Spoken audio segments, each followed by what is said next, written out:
Supreme Court. The Supreme Court has clearly distinguished that Northeast is different from the rest of India, and for the matter regarding Assam and Tripura, they have segregated the issue, and they have told the councils that by 31st of October we should be submitting our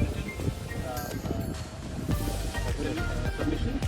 And many people from the other group, they wanted to club the CAA with the rest of Northeast and the rest of India, but the Supreme Court was very clear that the problems of Northeast is very different from the rest of the country, and they will be hearing Assam and Tripura separately.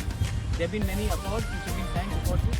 The Assam Accord in Assam, the TNB Accord in Tripura, the merger, the Instrument of Accession, the ATPF Accord. So these are various accords which have been signed, and the CAA violates these promises given to the people of Tripura and Assam by introducing a new cutoff year.